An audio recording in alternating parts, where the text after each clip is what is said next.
What's up, everyone? So today's video is going to be about why do teachers quit? Why are they quitting so early? Why are they retiring? Why are they not lasting as long as other teachers, 20, 30 years being a teacher, staying at one school forever? Why are those things happening now? So I'm not going to rank these in any order. I'm just going to tell you why I feel that teachers are quitting. Even I'm telling it because my 5th year is coming up next year, and I do need to redo my certification. So I just need to go get it again for another couple of years. So it's for about 5 years, I think. Again, I'm only certified 4th through 8th science. Okay. So, and I've actually been thinking to myself, like, am I going to keep teaching after my 5th year? Am I going to be done, or what? I'm still trying to decide, actually. So one of the things that I came up with is why teachers quit, and this is in no order at all, is about support from your admin. Now, I've been at 2 different schools, and I've had 3 different principals at these schools. So again, this is my 4th year. I've been at 2 different schools and I've had 3 different principals.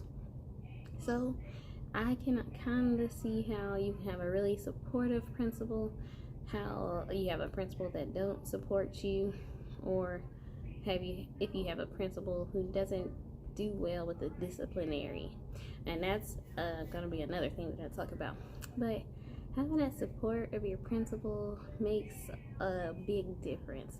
Like, trust in us teachers that we know how to do our job, that we're doing our job, correctly. So,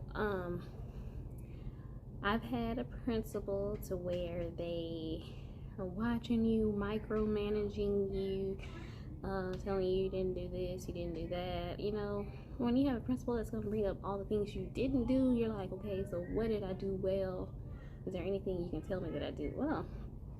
So that'll make a really big difference in how long someone stays, because you don't want someone that's over you always nitpicking on what you're doing and if you did it right or wrong. So I, for one, can say I've only had one principal I felt that was like that. The other 2 I felt were supportive to me as a teacher.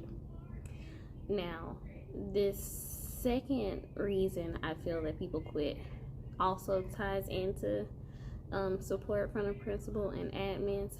But the second reason I feel is because behavior problems with your students. So they want you to have great class management, right? You need to learn how to handle the kids in your class. Try your best to not send them to the office all the time. So they want you to be able to do that, in which we should be able to do that, right? But in the cases when we do send students to the office, that's when it's a severe case and we want you to handle it. And I can say I've been to a school, or I've had a principal to where the kids has literally told me, it doesn't matter if you send me to the office, she's not going to do nothing. She's just going to talk to me like a baby and send me back. So when you have a student that tells you that, it's really like, where do I go now? What am I supposed to do? He doesn't care about going to the principal. Obviously, calling home does nothing. So it's like, what are you to do? That's how is the principal going to help you? So when you have principals like that, it makes a big difference. So one of my principals was also the basketball coach for some of the scholars at the school. And when he came through, they gave him all the respect when he walked through.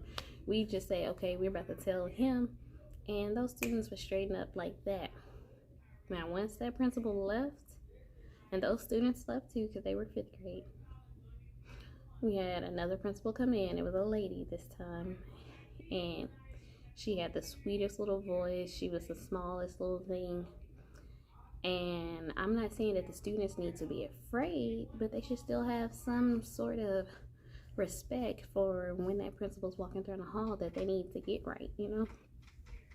But with her, it was all, oh, she's just gonna talk to me. She's just gonna ask me what I did and send me back to class, and which she did, you know. So it's very frustrating when the kid's been acting up in your class for 20 minutes. You send them to the office, and they come right back like, and they're like, nothing happened. She told me to stop. Like that doesn't help us, and that makes us not want to keep going. Like, you want me to have all this classroom management, but I need you to have a school management. I need you to do something that's gonna get the students to act right. Don't leave it all on me, because I'm doing what I can in my class. I'm making them write paragraphs or whatever. I'm sending them out from recess. I'm calling home. I'm doing this. I'm doing that. Rewarding the good ones. Positive reinforcements. I like doing everything that I can. But at this time, they did this, and I need you to handle it. And when they don't, it's pretty much shows all the other students what's gonna happen. Like, oh, he did that and nothing happened. He's right back in class. It lets them know that they're able to act up too, which sends a bad sign, and it's just more to deal with. Okay, so that's why I think they go hand in hand. That first one dealing with your supportive admin and disciplinaries, because actually, when scholars are coming to school in the beginning of the year, you know, we try our best to say, hey, don't put these scholars together, don't put these together. And you're just trying to mix them up as best as you can to not have a class full of clowns or something. And I actually heard in the hallway yesterday, one of our master teachers, our lead teachers, was dealing with a fourth grade situation. And she was like, they were like, yeah, I don't know what else to do with her. I know next year we'll have to figure out which teacher class we can put with. I'm like, oh, let's put them with this teacher, because this teacher's gonna get them right. No, we shouldn't have to get them right when you can do it, when you can be the one that's setting them straight now. You're letting them slide by all these different times, and that's what's causing the problem that we're having, why they're still acting up, because you're just letting them skate on by doing nothing about it. So just me hearing that conversation, like, oh, what teacher can we put? Because she's a mutt. She's a handful. Like, no, break that down. Like, stop her from being like that. So I'm glad that you think such and such teacher has great classroom management, and you know that she's going to handle that student. But come on, like, there should be something that y'all could do. But another reason I think teachers quit is because of the time, your work time or work hours. In order for me to be better parent, in order for me to be a better parent, I had to stop bringing all of my work home. You don't just work from 7 o'clock to whenever you get out. We get out at 3. You don't just work from 7 to 3. You're here before 7. You're here after 3. You take things home. You work on the weekends, grading. There's just not enough hours in a day to get everything done. So in order for me to be a better parent, I had to leave that stuff at school, and just do what I can in the work hours and be like, you know what, I'm gonna leave it there and have it done for tomorrow. So you're taking things home, you're always working, answering emails, calling parents, so it's just not enough time in a day really to be a teacher. So I think it's just, trying to find that work-life balance. That's what it is. Trying to find that work-life balance as a teacher is very difficult. And it just makes things a little bit difficult. Especially the house teachers are held to a higher standard. You got to be mindful of what you post and what you say on Facebook. Somebody could always find it. They can always find out that you're a teacher and, trace it back to you. So that's one of the things. It's a whole lot going into teacher. But those are really my top 3 things I know a lot of people thought it was going to be paid. It's not paid. You can make the pay work, especially if you love doing this, if you love teaching, if you love helping the kids. That's something that you're not worried about the pay for because you're doing a meaningful job, something that you want to do. So, as I said, my 5th year is coming up. It's not that I want to do something else, it's just that I don't see myself teaching for 10 plus years. If I make it 10 years, I will be surprised. I do think that it's very tiring. I teach at a Title I school, so behavior happens a lot. Class sizes, if you need when you have a class of 25 and up to 30, that can be very tiring. Right now, during the pandemic, we do have smaller class sizes, which that is really good.